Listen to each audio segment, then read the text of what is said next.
Whoa, news of propaganda. Yep. Today on the program, we're talking about Bill Maher. And I've done it like this because I don't want to edit too much. And green screens confuse me and they always make my hair look funny. So, is it propaganda? Yep. Today on the story, Bill Maher. Now, I think Bill Maher is controlled opposition. He's basically a Republican. He only cares about marijuana because he smokes marijuana and has a shop that sells it. And he only cares about solar power because he wanted to put a solar power on his roof once. He's in every other way. He is a Republican, dressed up as a Democrat, and every week he comes out and does this show, Real Time with Bill Maher. And what he said about Fauci in this one just absolutely drove me crazy. So let's watch it together, and I'll pause and break it down and explain to you how propaganda-ish this guy is. He is, it's so textbook. Look, let's go. And finally, new rule, stop threatening to put everyone in jail who you just don't like, the way Senator Rand Paul is trying to do now with Dr. Anthony Fauci, who is back in the news because Senator Paul, formerly of the Privacy is Everything wing of the Republican Party, got hold of Dr. Fauci's personal diary and published all of it. Rand, babe, your entire brand is Senator Right to Privacy. You're the libertarian guy, the Fourth Amendment guy. It's your family legacy. Your entire political career has been about warning us about government overreach. You printing someone's diary is like AOC wearing a gown that says tax the poor. Now, he goes on, you think, oh, okay, so he's on Fauci's side. Now, no. He's setting you up to make you think that he is an even-handed guy, because he'll start with the targeted subject at the start and make you think that he's on their side, right? It's a common thing with just joke structure, right? We give you a false misdirect, right? And then, that's not what you thought.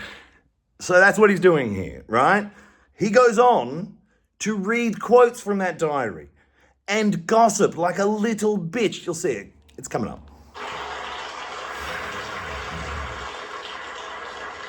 And so we enter yet another news story that illustrates the Rorschach test that is America. Dr. Fauci, depending on your politics, is either an esteemed, dedicated public servant or a vain, flawed bureaucrat. Here he is, he's setting it up. Well, it's both. Life's complicated that way. You know what's really complicated? Science. And Dr. Fauci definitely got some of that wrong. He said if you got the vaccine, it was highly unlikely you'd get COVID or transmit it. Wrong. Okay, but that's not because it was part of some self-dealing plot. Things were changing rapidly. They just got it wrong. That's science. Reports of Fauci deliberately lying are based on lazy research, including from centrists. He's They setting got up. timelines wrong or transposed. No, he's on Fauci's side. Fauci could be unforgiving too. In his diary, he described a dispute with another medical advisor, Scott Atlas, who wanted to keep the schools open, which Fauci told his dear diary borders on criminal. No, he's not a criminal and you're not a criminal, which should be obvious since only 2 months later when Atlas resigned, Fauci wrote, the one area he was correct was in saying that school children are not the drivers of the outbreak. Okay, so can we not call people criminals just for the part they got wrong? Look. Here's the false equivalency as well. With science, you don't get it wrong. That's the best we know at the time. More evidence comes out and we reassess what we know. To set this up like people can get science wrong or right, and it's not a constant progressing search for knowledge, is setting up a false structure that he's going to hit you with after this. Ready? Let's go. Look, from the beginning, there were two schools of thought on how to handle COVID. One was the model they followed in Sweden and Florida. Here it is. Places that have nothing in common except a love of old people in sweaters.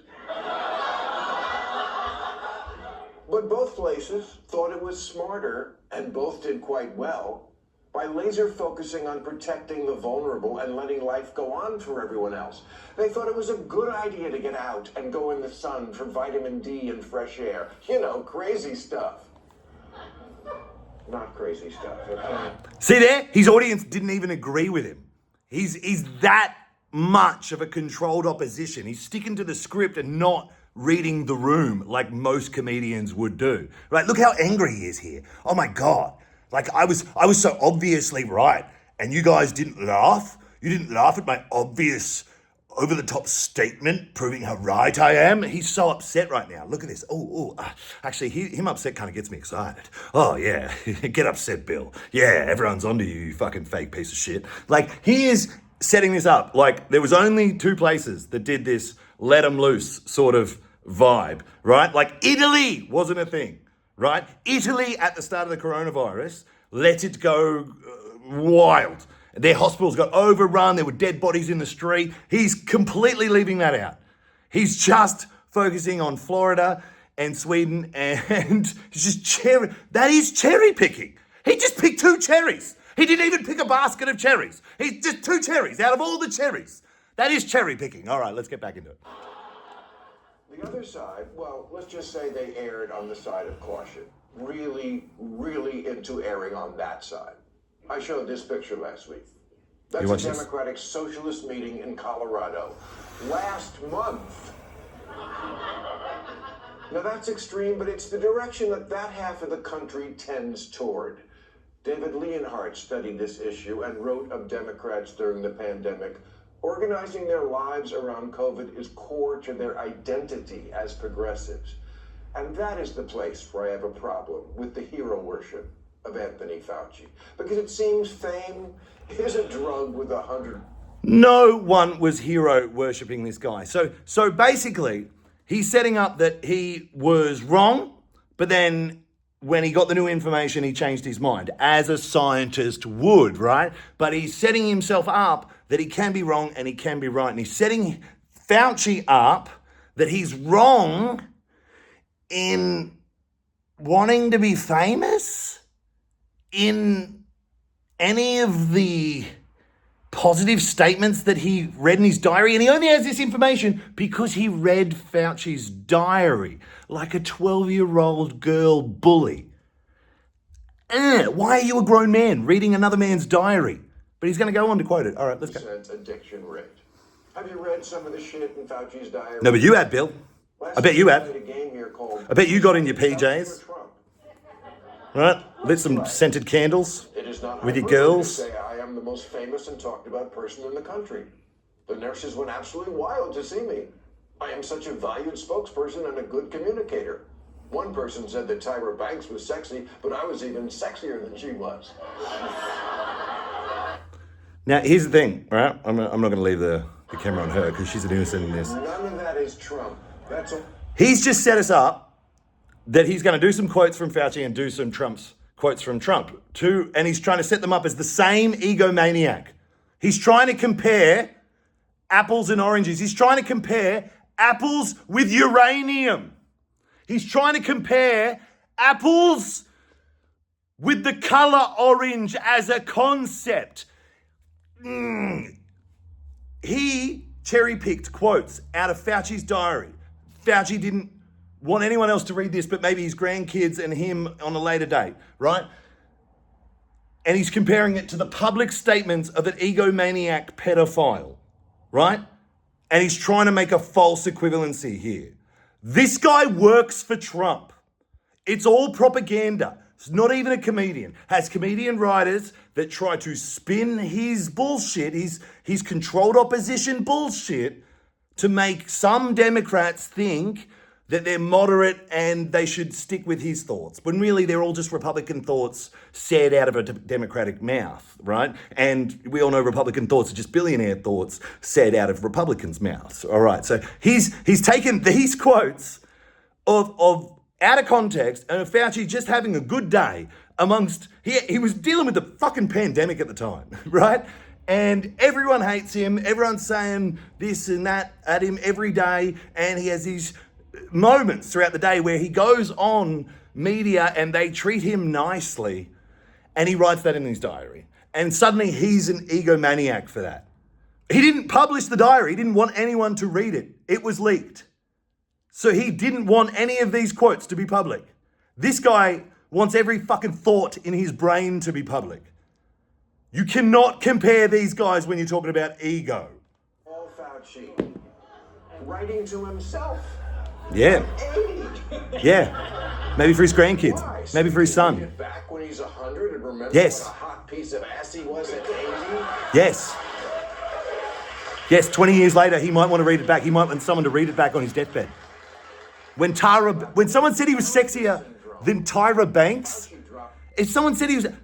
Ariana Grande once said I was a 10 out of 10, right? It was in a radio thing. She was asked to say it, like it was a whole thing. But I remember that to the day I die. And someone said that Tyra Banks was as sexy as him or he was as sexy as Tyra Banks. That's a funny, complimentary thing to say and want to remember and write in your diary. You're not an egomaniac for fucking setting that up. And the fact that you put that Trump up on the screen, but you don't say any Trump quotes, because any Trump quote would be more egotistical than the fucking quotes you read from his diary, like a 12-year-old freaking girl at a slumber party that's going to cyberbully him afterwards, which fuck you did. You fucking did. Right. Celebrity names like 60 Minutes drops correspondence. See? Doing a joke about 60 Minutes losing correspondence because of billionaire takeovers Like and them having integrity. in the 1950s, He's trying to make it real. Salk kept a diary as he was developing the polio vaccine, but it was mostly about how he got to meet Howdy Doody. The false equivalencies are just terrible. Fauci's decisions came about because he was lapping up the adulation? No.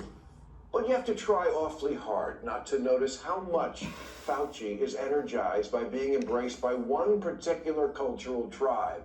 It was Julia Roberts who was telling Fauci he was Jesus with a petri dish, not Randy Quaid.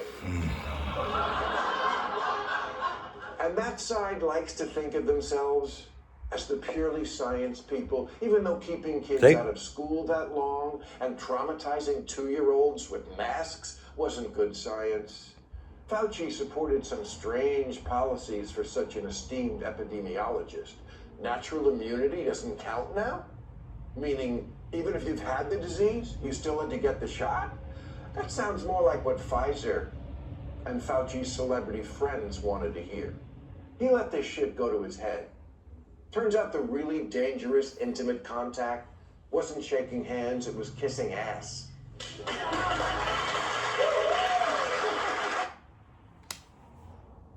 Millions of Americans died. And he just compared a global pandemic where around the world, tens of millions of people died. People couldn't see their grandmothers. Governments overreached because they had no idea what was going on. And they were going on better be safe than sorry. And sadly, all the sorries were people missing their grandparents' funeral. It was, all in all, a terrible time, not to mention economically. And he's saying the real pandemic was Fauci, writing in his diary when he was at home alone that he had a good day once.